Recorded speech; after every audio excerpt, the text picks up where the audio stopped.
오늘 말씀 함께 보겠습니다. 오늘 욥기 11장 12절부터 20절까지 말씀. 오늘도 제가 표준 세번역 버전으로 봉독해 드리겠습니다. 여러분들 개역 개정으로 천천히 따라오시고 제가 좀 천천히 봉독해 드리도록 하겠습니다.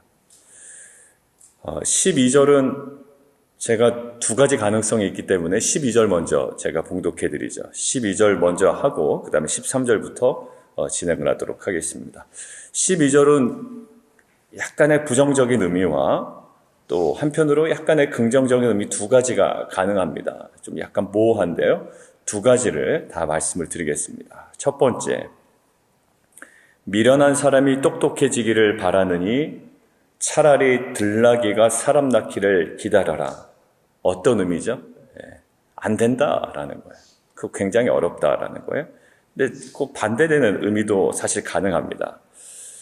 미련한 사람도 똑똑해질 때가 있고 들나귀 새끼도 사람처럼 길이 들 때가 있다.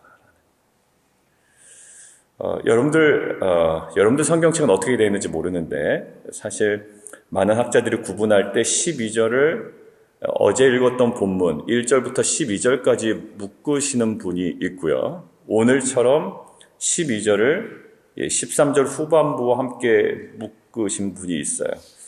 제가 보기엔 만약 오늘 이 생명의 산 편집자가 12절을 13절과 함께 묶어서 후반부에 배치했다면 저는 후자 쪽이 더 맞는 것 같습니다.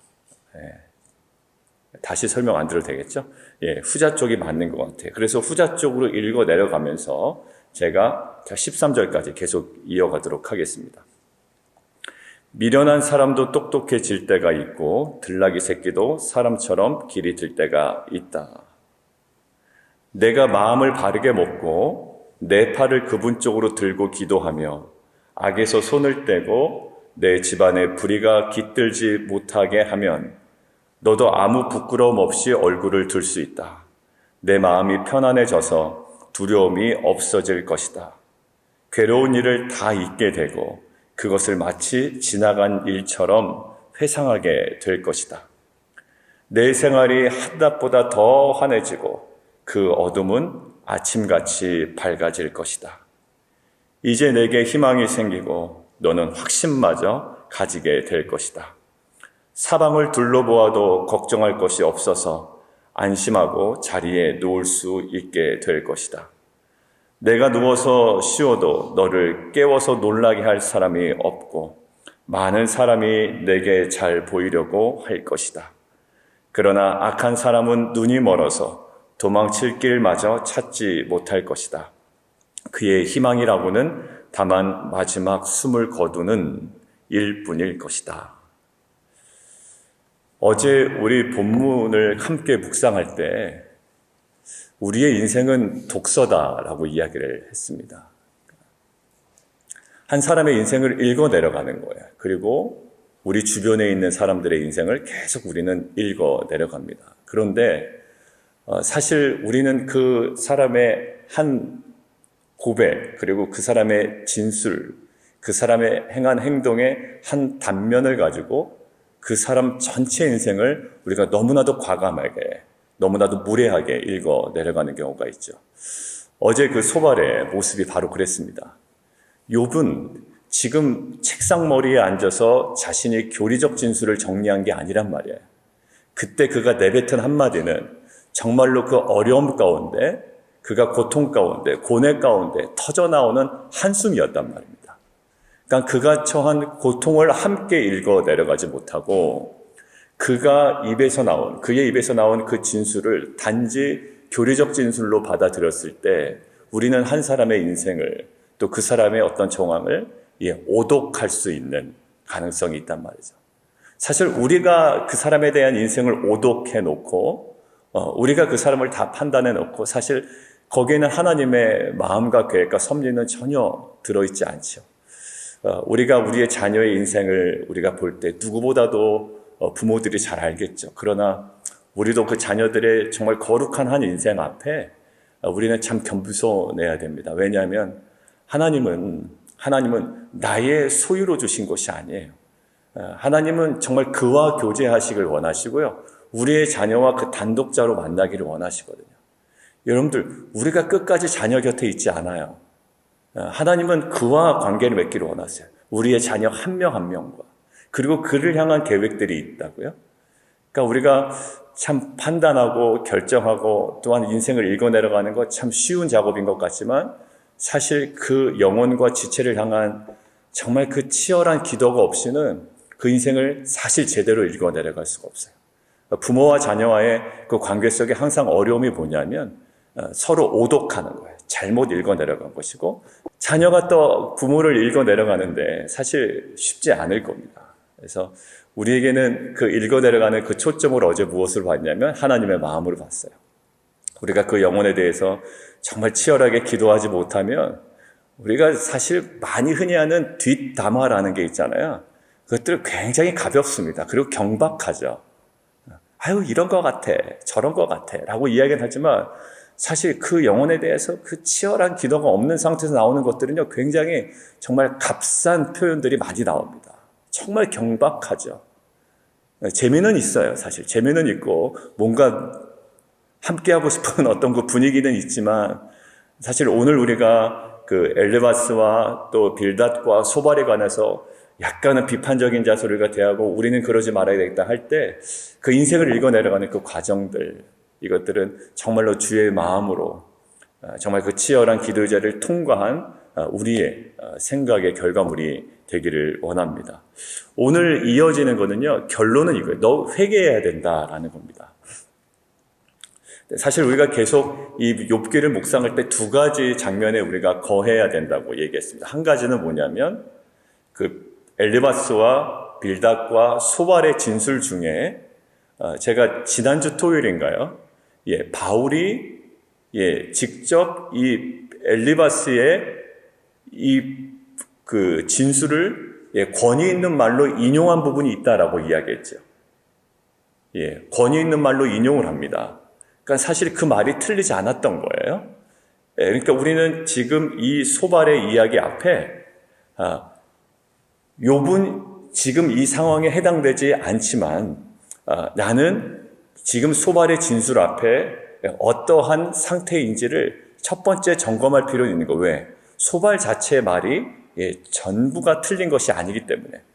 그러니까 우리가 이 소발의 진술 앞에 우리는 욥의 케이스인지 아니면 우리는 욥과 같지 않냐고 이 말에 해당되는 케이스인지를 점검하는 것. 그리고 두 번째는 소발이 지금 어떻게 보면 잘못 적용하고 있는 거죠. 그러니까 우리가 그 욥을 향하여 또 지체를 향하여 우리의 이 교리적 적용 그리고 우리의 그 신앙적 적용이 과연 올바르냐라는 이 두 가지를 항상 계속 견지하면서 나아가야 될 것 같습니다. 오늘 함께 보겠습니다. 오늘 결국 회개하라라는 거예요. 13절 보면 만일 내가 마음을 바로 정하고 주를 향하여 손을 들 때에 라는 거죠. 마음을 바로 정한다라는 뜻은요, 마음을 돌이킨다라는 거예요.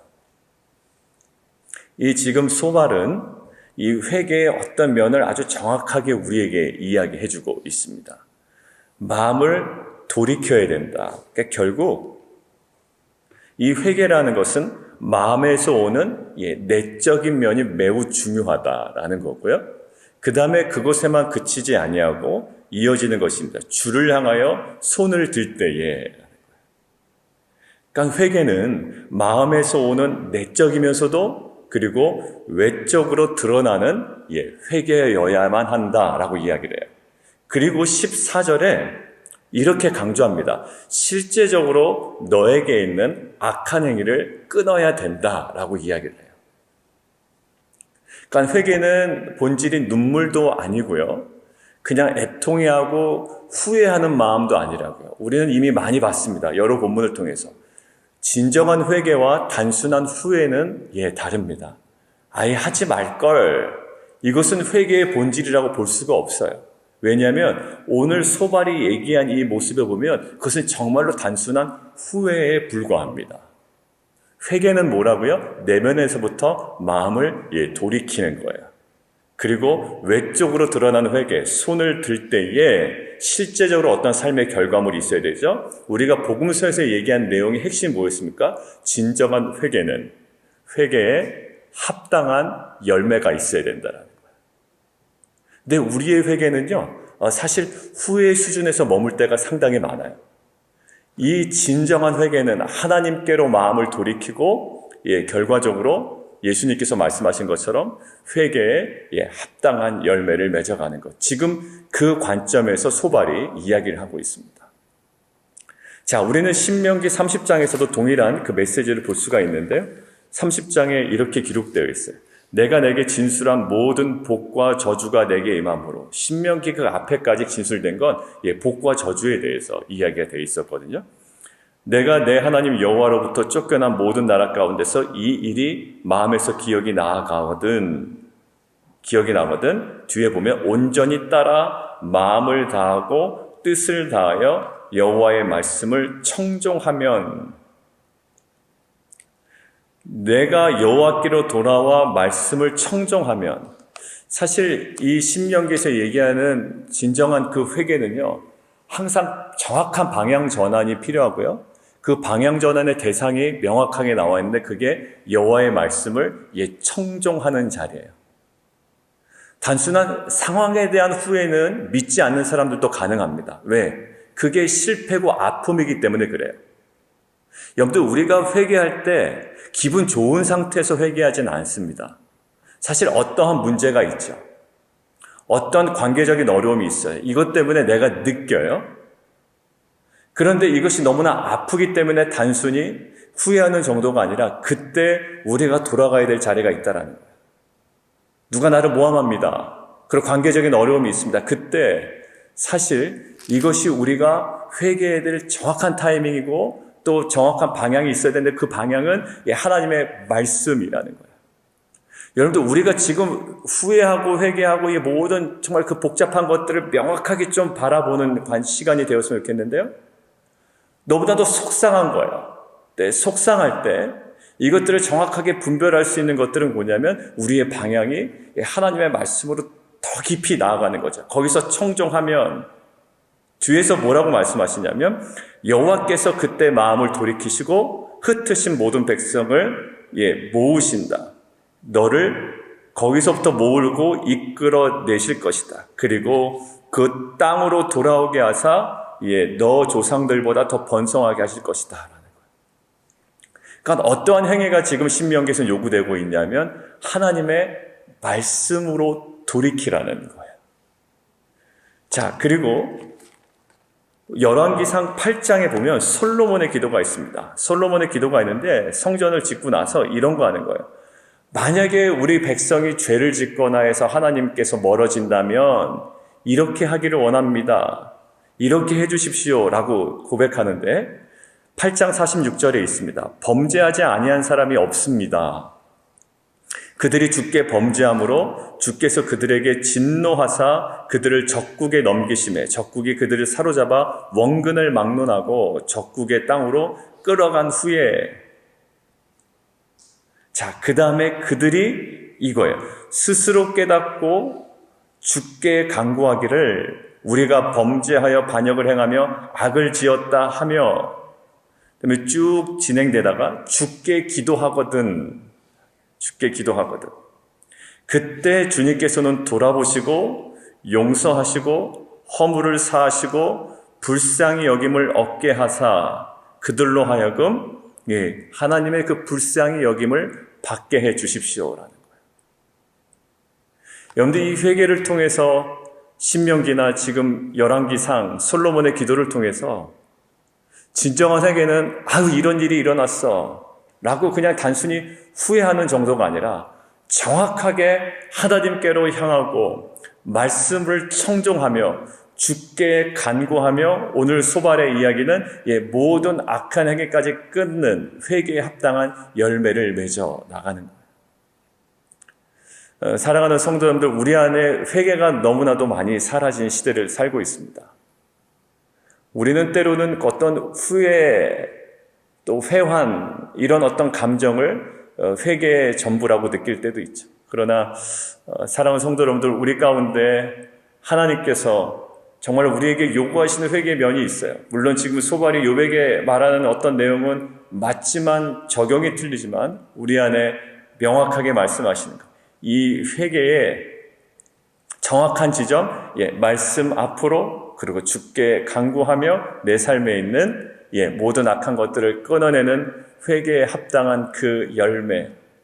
이것들이 우리 안에 정말 하나님께서 보시기에 합당한 열매로 드러나는 귀한 공동체가 되기를 원합니다. 그러고 나서요, 이 고린도후서에 보면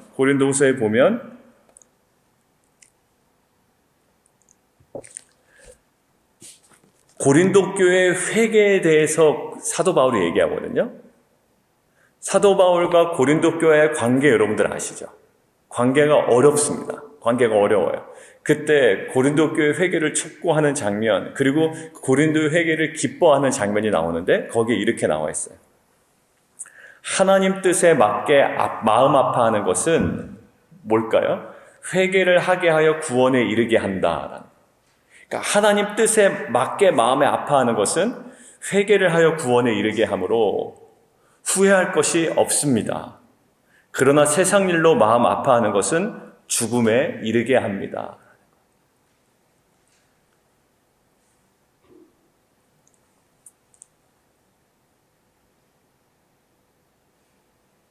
세상 일로 마음 아파하시더라고요. 세상 일로. 세상 일로 마음 아파하는데 이 주님께서 오늘 얘기하는 하나님 뜻에 마음 아파하는 것과 이것들을 우리는 좀 점검할 필요는 있는 것 같아요. 여러분들 속상한 일이 얼마나 많이 일어나겠습니까? 그런데 이 고린도 교회와 사도 바울의 관계 속에서도 굉장히 관계가 어렵고 굉장히 긴장 관계 속에 사도 바울은 얘기하는 거예요. 하나님 뜻에 맞게 마음 아파하는 것, 이것은 회개를 하여 구원에 이르게 하지만 세상 일로 마음 아파하는 것은 죽음에 이르게 합니다. 그리고 11절 얘기하는데, 그러므로 내가 여러분에게 보십시오. 하나님 뜻에 맞게 마음 아파함으로 여러분에게 얼마나 많은 변화가 일어났습니까? 여러분이 나타낸 그 열성, 그 변호, 그 의분, 그 두려워하는 마음, 그 그리워하는 마음, 그 열정, 그 응징은 참으로 놀라운 것입니다. 여러분은 그 모든 일에 잘못이 없음을 보여주었습니다. 성도님들이 이렇게 전화 연락 오실 때가 있어요. 목사님 너무 속상합니다. 그리고 본인이 어떤 잘못한 부분도 있습니다.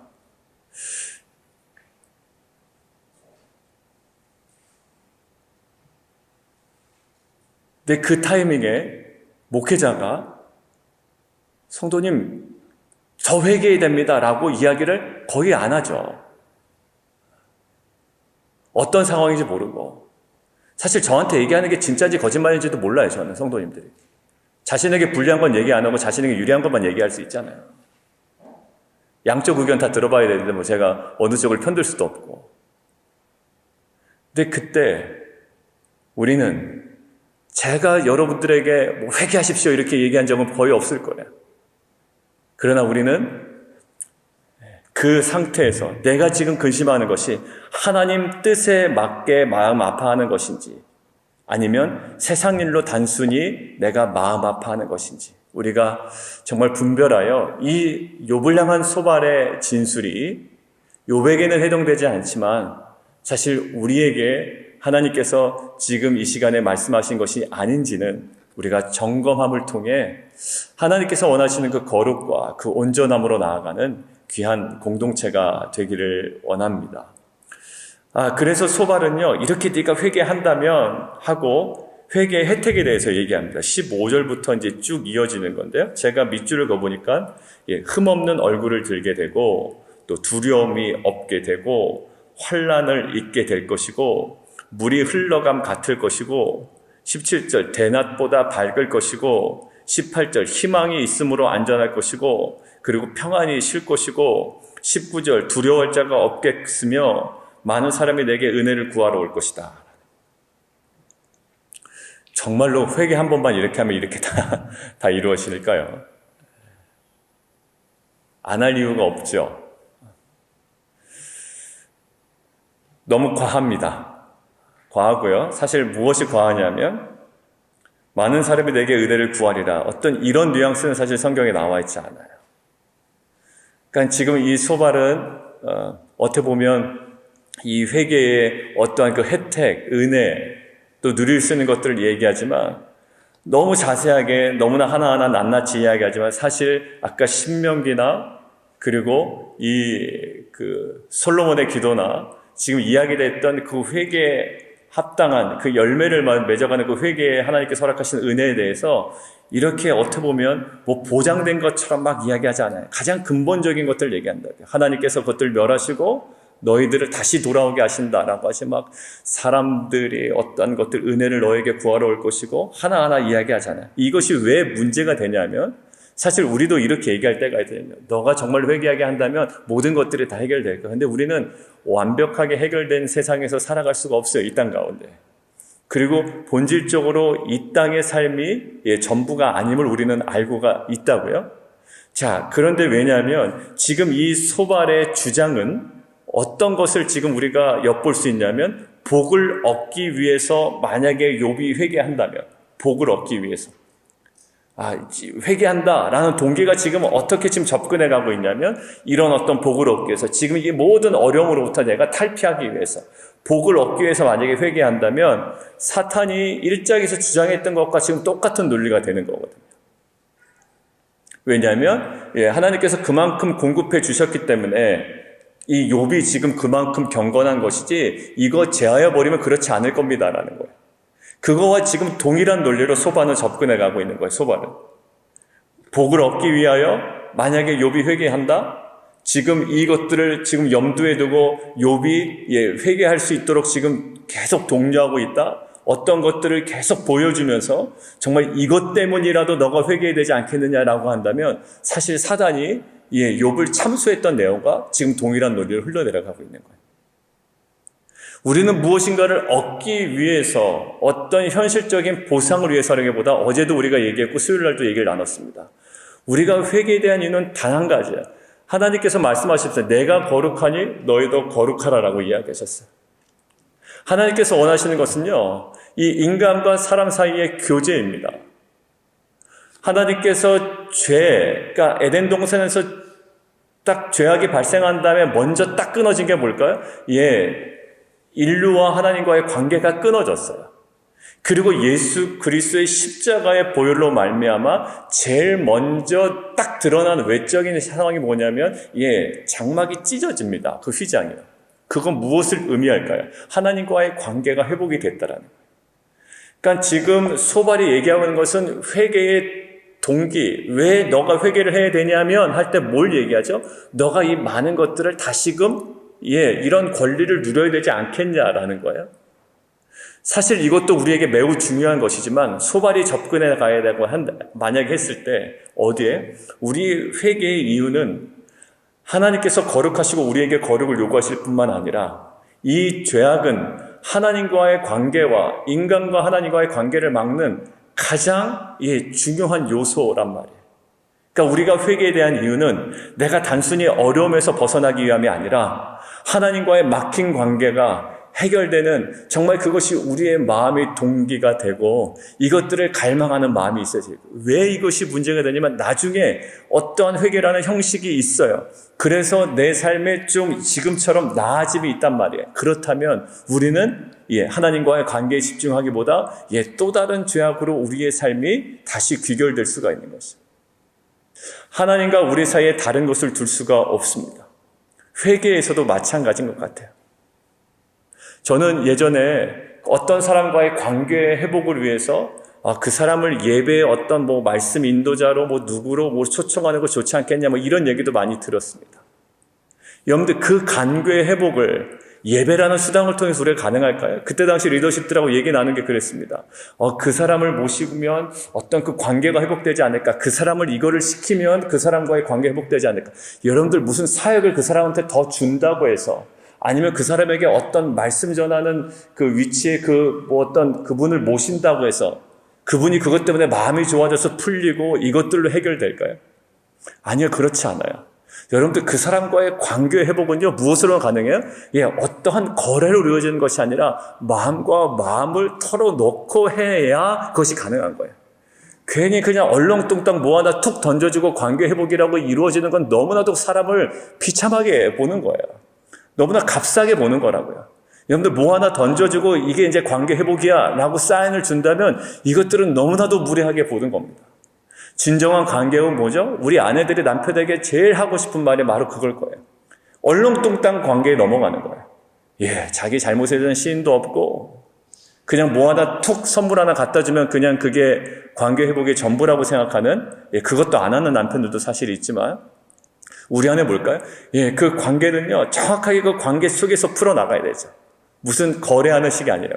지금 거래하는 식으로 회개를 이루어진다? 이것은 사실 그 사단이 욥을 참소한 이 논리 속에 다시금 빠져 들어가는 거예요. 내가 너무 어려우니 이 어려운 상황을 면피해보자 하나님께 그냥 요구한다? 이것은 회개가 아닐 거예요. 회개는요, 죄에 대한 문제이지 상황을 역전시키려는 우리의 애씀이 아니라고요. 회개는 정말 나의 처절한 죄악의 상황이 어떠한 것인지를 알고 그것이 나의 문제인지를 알아 주님 앞에 정말 나의 죄를 고백하고 돌이키고 끊어내고 회개에 합당한 열매를 맺어나가는 거예요. 사랑하는 성도들, 이러한 진정한 회개가 우리 가운데 회복되기를 원해요. 예전에 그 평양 대부흥운동의 진정한 회개운동이 어떻게 벌어졌을까요? 정말로 그들의 행위, 길선주 목사님의 그 회개, 여러분들 많이 들었지 않습니까? 이것들은 사실 어떠한 누구의 어떤 관계를 회복하게 보려고, 아니면 내가 좀 사업이 어려우니 사업을 좀 잘해보려고, 내가 오해를 받으니 내 오해를 풀어보려고 그냥 마지못해서 하나님께 나아가는 회개가 아니었고요. 정말로 자신의 죄악의 통렬히 하나 이것들을 느끼고 주 앞에 나아가는 거였다고요. 어떤 이벤트도 아니었어요. 그러니까 100년이 지난 2007년에 우리가 뭔가 부흥을 얻어보고자 하고 회개운동이 이벤트적으로 벌어진 적이 있었습니다. 그거 참 정말로 볼상사나웠다고요. 우리가 다시 한번 부흥해보자. 왜냐하면 회개의 결과가 1907년에 부흥이었거든요. 그러니까 결과를 노리고 뭘 했을까요? 그냥 회개 기도 운동이 이곳저곳에서 벌어졌어요. 얼마 전에 돌아가신 조용기 목사님도 그때 당시 잘 나가는 목사님들과 함께 회개 운동을 합시다. 회개합시다. 대회를 엽시다 해서 얼마나 많이 했는지 몰라요. 근데 그거는요, 부흥을 위한 회개 운동은 말도 안 되는 거예요. 여러분들, 부흥을 위해서 회개하는 게 말이 됩니까? 우리가 회개할 때 하나님께서 부흥을 주실 때도 있고요. 우리가 회개할 때 하나님께서 부흥이 아닌 또 다른 은혜를 주실 때도 있죠. 마찬가지예요. 우리가 회개한다고 여기 있는 거 그러면 이것들을 얻기 위해서라도 내가 회개해야 되겠구나. 이것들은요, 이 기독교를 완전히 망가지게 하는 거라고요. 회개는 딱 하나예요. 내가 죄인입니다라는 거예요. 목사님, 저 사람이 나를 괴롭혀요. 어려운 일이 있어요. 그 모든 비즈니스에 문제가 있어요. 나는 것으로 회개하는 것이 아니라 회개는 나의 죄 앞에 서는 거고 나의 죄를 보시는 하나님 앞에 서는 거예요. 이렇게 뭔가 욥에게 하나는 그 거래하는 정도의 어떤 이 회개가 아니라 이 회개가 정말로 우리 죄 앞에 서기를 원합니다. 그러니까 집사님의 어떤 김집사의 어떤 그 회개를 촉구할 필요도 없고 이 회개는 정작 누구에게 필요한 것이냐면 이 소발에게 필요한 것이었죠. 욥에게 먼저 이야기하기 전에. 사랑하는 성도 여러분들, 이러한 어떤 거래나 결과를 염두에 둔 회개가 아니라 정말로 그 죄를 바로 보신 하나님 앞에 우리가 서 있는 이런 회개의 본질이 우리 가운데 회복되기를 원합니다. 자, 그리고 마지막으로 이 소발의 문제는요, 오만한 확신이 있었던 거예요. 그리고 부분적인, 그리고 왜곡된 진리를 적용할 때 나타나는 문제점이 있습니다. 지금 소발이 뭐만큼은 확신하는 거예요? 고난에 대해서만큼은 확신하는 태도를 가지고 있습니다. 고난에 대해서. 특별히 누구의 고난? 남의 고난에 대해서는 확신하는 태도를 갖고 있어요. 어제 분명히 소발은 이야기했습니다. 지혜의 오묘함이 있다. 하나님의 지혜의 오묘함이 있다. 그러면 이 남의 고난에 대해서 이 정도로 확신할 수는 없는 거죠. 굉장히 조심스럽게 다가가야 되는데 남의 고난에서만큼은 너무나도 확실하게 다가갑니다. 그래서 뭐예요? 너는 지금 회개해야 된다. 사랑하는 사람들, 공동체가 성숙해 가면 나타나는 현상이 있는 것 같아요. 수많은 공동체를 경험해 보셨잖아요.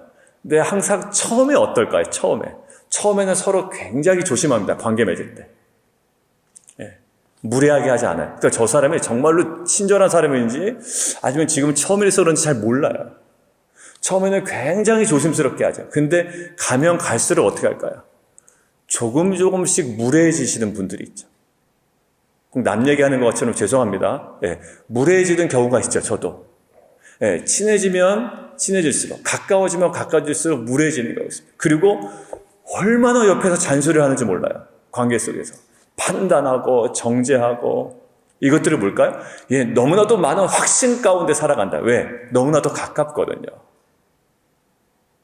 근데 사실 이것들은요, 내가 그 사람 앞에서 하나님이 되기 때문에 사실 그런 거예요.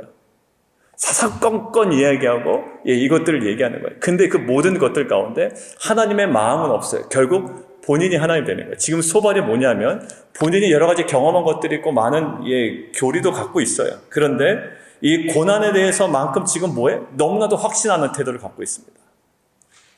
사실 공동체가 성숙해 나간다고 할 때 우리 안에 보여지는 모습이 있어요. 뭐냐면 항상 매사에 조심스러운 태도가 있습니다. 나보다 남을 더 낮게 여기고, 그러니까 신앙인이라고 해서 또 리더라고 해서 이 무례한 태도가 우리 안에 정말로 이 주님께서 주시는 마음을 가지고 좀 사라지기를 원합니다. 처음에는 아니에요. 그냥 시키는 대로만 하죠. 저는 무조건 순종입니다. 그랬지만 나중에 어떻게 될까요?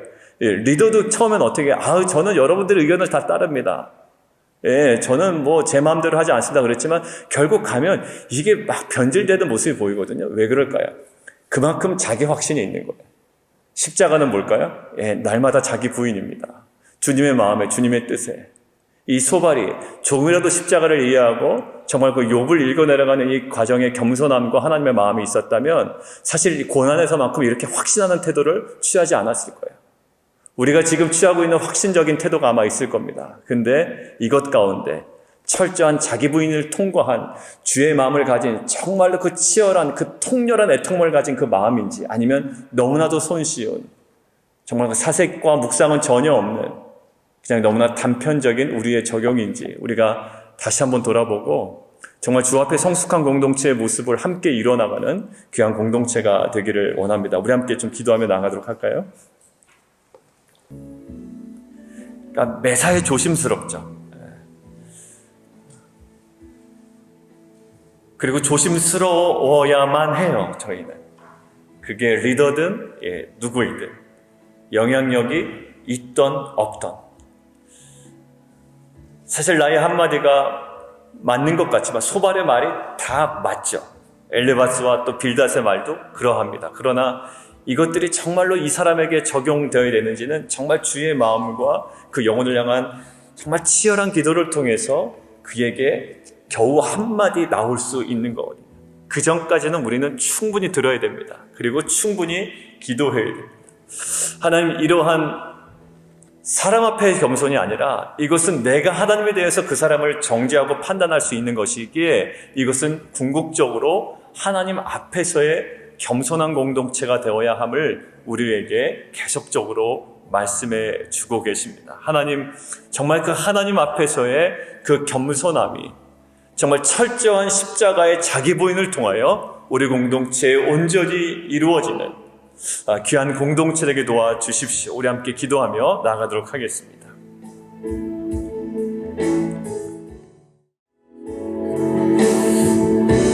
우리 또 함께 좀 기도하기를 원하는데요.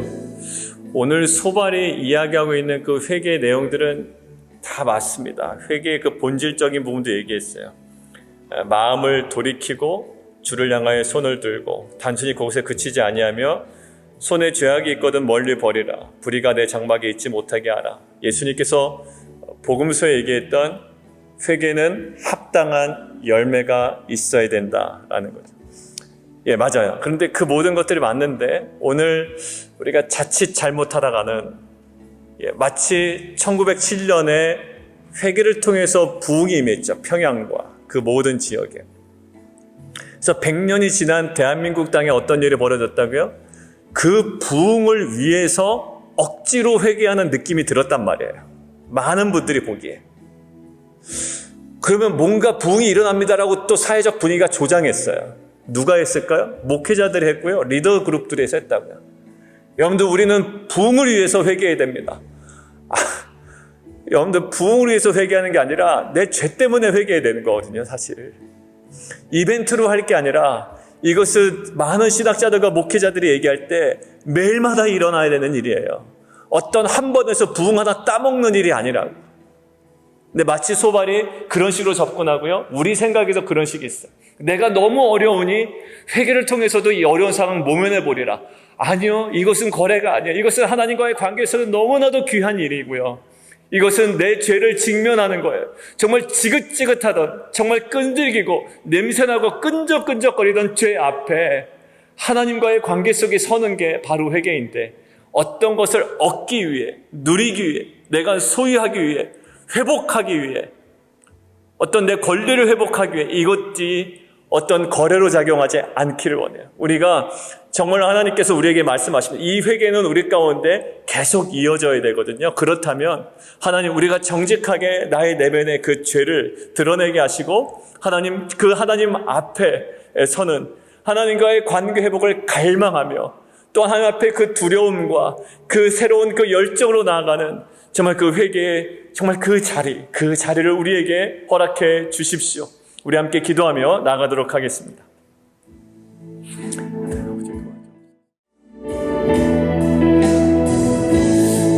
우리 함께 또 기도하면 좋겠는데, 내일 예배를 위해서 좀 기도하시고요. 우리 성도님들 기도 제목과 우리 교회 사역을 놓고 9시에 계속 기도하지만 그것들 좀 생각하시면서 기도해 주시면 좋겠습니다. 특별히 다음 주 월요일 날 선미 집사님 수술이 있죠. 그리고 르네와 또 2박 3일 동안, 한 2, 3일 동안은 이제 입원하시기 때문에 좀 떨어져 있어야 됩니다. 물론 그 같은 단지에 사시는 우리 주희정 집사님께서 이렇게 섬겨 주실 것이지만, 그래도 우리 르네가 엄마와의 그 떨어짐 또 불안해하지 아니하고 또 잘 감당해 낼 수 있도록 우리가 좀 기도해 주시면 좋겠고요. 수술과 이후에 부작용 없도록 주님 기도해 주시면 좋겠습니다. 우리 성도들 기도 제목, 특별히 우리 권사님들, 지금 또 우리 김세수 권사님 이 목과 이 식도와 이 기관지 쪽에 좀 회복이 돼야 되는 부분이 있습니다. 그래서 그 모든 회복되는 것, 또 기침 증상, 또 온앤오프가 있지만 그 모든 회복되어 가는 과정들을 위해서 기도해 주시고, 우리 여러 가지 법률적인 것들로 기도하는 것들이 있죠. 우리 제니, 또 은영재 권사님,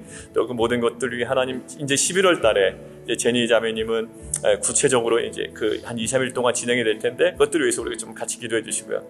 그 모든 것들 기도하시면서 내일 있는 예배를 위해서 좀 같이 기도해 주시는데요. 오늘 우리가 함께 묵상한 것처럼 번영을 누리기 위한 도구로 회개가 사용되면 안 되잖아요.